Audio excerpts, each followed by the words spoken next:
Hey YouTube, it's Rarity Ho, and today I have Caleb Cosby here with his tribute stun deck. Then you got, what did you end up getting, 17th place? 17th place at that TCGPlayer 10K event. Yeah, and I'm sure you all know the story about how that happened, and he was trying to be a good sport and all, and it did not work in his favor, unfortunately. Yeah, it really didn't. But It's it's a blessing okay. in disguise, though. It really was. Yep, it really was. So yeah.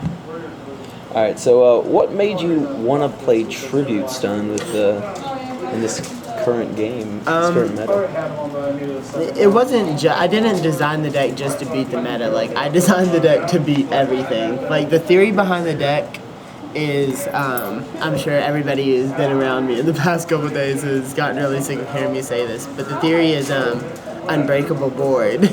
And literally, that's what this deck spits out is basically a 2-card unbreakable board, and it's broken. The theory behind the deck was broken. Like, people are probably like, "Oh my gosh, you're so cocky because you think you came up with this." No, the deck is cocky because of that's how good it is.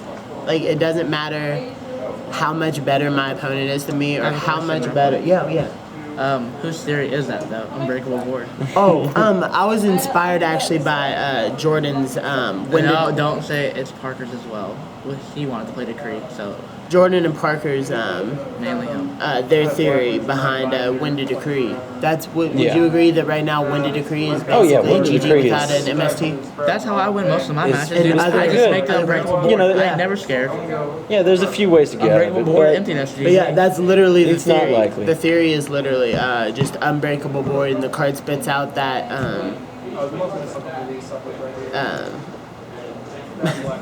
that combo, and it's GG. yeah. For my opponents, and that's what happened all throughout the event. Every person that I beat, I 2-0'd in under 10 minutes. And the 3 losses that I had, they were 2 of them were identical. It was game 3 against Burning Abyss, and I had Majesty's Fiend on board and Jinzo on board in a Kaiser Coliseum, and both my opponents had already milled Regeki and BLS, and they both topped that Dark Cold. Wow. So it was pretty tragic, but that I don't really call that losing to The deck. the deck. It's just, It's literally just it's just Yu-Gi-Oh. Sometimes you can't help if you make all the right plays and still just lose to Yu-Gi-Oh.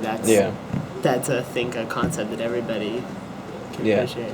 Yeah, definitely. I hate So, losing to my what would you opponent. say was your most difficult matchup, though? To be honest, I think Satellar Knights are probably the hardest matchup. If they can open with like a Deneb and an Alpha, Yeah. I might be in a little trouble. But like if I can get around that, Those are like 2 spells. if I can get around that, like I'm okay. And definitely game 2, I smash Satellar Knights, and definitely Yeah. in game 3. I smash, and that's normally how it is. Like I'll win game 1 initially against anything, and then game 2 it just like seals the deal, just Yeah. because there's so much. Yeah, I'll explain. All right, well, let's go ahead and move into the deck profile. GG. Oh yeah, Yes. we're here representing team Through The the Bays. Decades in Louisville, Kentucky. So be sure and check them out. They've got some really great cards, a large selection of cards and deals. Okay, let's get on to this. All right. Alright, to start off, I played triple Majesty's Fiend Yeah. and triple Vanity's Fiend. I think everybody can agree with me that these cards can easily stand alone and win a game sometimes. Oh, for like sure. when your opponent drops that Fiend and you're just like, crap. So the idea behind it, I was like, man, I've always loved Monarchs and I've always loved tribute summoning these. But like the problem with Frog Monarchs is that they don't have a way to protect them once they're on the field. Like they're really strong for just sitting there, but Frog Flu's really hard to back row sometimes. And I was like, man, how can I put these cards on the board and keep them safe? And I was like, I've got it. And but I'll get to that. So I played a. Also, they're bad standalone cards as well, so the spell actually helps it out a lot. Well, yeah. I think they got that. I chose to play triple Caius. My friend Pasquale Great shout out Cresciata the team, and baby. I had been testing like a lot of different variants, and in the end I went with his idea of Caius. just as like the only monarch that like did something upon it summon. Because sometimes tribute summoning like over top of one of your opponent's monsters just isn't enough. Like you need that extra spot removal, and sometimes you can even burn yourself. Well, just banish your own Caius for game, and I did that once or twice. So Caius is just The best. yeah, he was really versatile when I needed him to be. I played triple card D just as one of the consistency cards because you like drawing cards and you like getting your combo pieces faster, and I felt like card D would give that to me. Onto the spells, I played triple the Monarch Storm 4th and triple Soul Exchange. And what those cards do is they allow me to tribute one of my opponent's monsters as if I control them. And well, I think that's pretty self-explanatory. You tribute your opponent's monster and you summon a Fiend, or summon a Caius, or just summon one of your tributes. So I played 3 of those, and I played 3 Fiend Sanctuary. This was another card that Pasquale and I were going back and forth on. There was a Mausoleum of the Emperor build with this, and a bunch of like big white monsters like Vanity's Ruler and Christia with the Mausoleum, and they would have an easier time summoning monsters, but they weren't able to protect them. So I decided to go with Fiend Sanctuary just to keep it easy with the single tribute aspect, just to, like I said, keep it simple and really basic, and I would continue to play this card. I played, well, this is the card that makes this deck just absolutely retarded. It's a continuous spell, and it says tribute summon monsters that I control cannot be targeted by or destroyed by card effects. So I'm sure you guys have figured that out by now. This card in a Fiend is essentially like GG. You literally, like, Burning Abyss has to be playing MST. They have to have Supply Squad up and draw into those MSTs or Wing Wind Blast. But I'm also playing, I'm just going to get to this, Triple Decree. This card, Decree and Fiend, is just good game. Okay. Also, I'm actually seeing that card's a super big lock. They have to have like a power card to get around it, like Super Poly or it's nuts. BLS. And then even if they have like cards like Super Poly or BLS, They can't stop you from lands. Super Poly can't target the monster because of March. Doesn't target. Oh, well, okay, never mind. Okay, so I'm playing Triple Lance and Triple Chalice, and that's Hugh Blasker right there. Looking mighty fine. What's his bay? I decided to play Triple Lance and Triple Chalice, and this is another thing where Pasquale and I had a disagree about. He decided that he wanted to play a Forbidden Dress instead of the 3rd Chalice, and I was just like, Dress isn't so hot. Chalice like really helps out in the Shadal matchup whenever you've just got Vanity's Fiend on board, and you can basically like force your opponent to send the Hedgehog and search for like Dragon or Squamata, and then you've got the Chalice to protect your Vanity's Fiend whenever you attack over it. So these cards are absolutely essential. And then I played one Return of the Monarchs, and what it does is whenever I tribute summon a monster, I get to search my deck for another tribute summon, so I can search Majesty's Fiend or Caius. I played triple Upstart Goblin for consistency, triple Pot of Duality also for consistency. These 6 cards are so powerful in this deck. Like, after you resolve like 1 or 2 of them, like I could say that you would, if you draw the right cards, like you were going to win the game. And you don't really ever special summon. Well, right, Yeah, only except for that token. Yeah. And then I played triple Royal Decree, and a lot of people were talking to me about playing Emptiness, but I decided that this card, for this particular like meta, is so much stronger than Emptiness for my deck, because I already have a 2400 Emptiness on the board essentially, and then I just protect it more with the continuous spell and Decree, and I don't have to wait to activate the spell. That's the only downside about Decree. But yeah, triple Decree. Tell them your 999 theory. Oh yeah.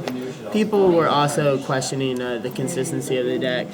And like originally we had gone back and forth with the number of tributes that we were going to play.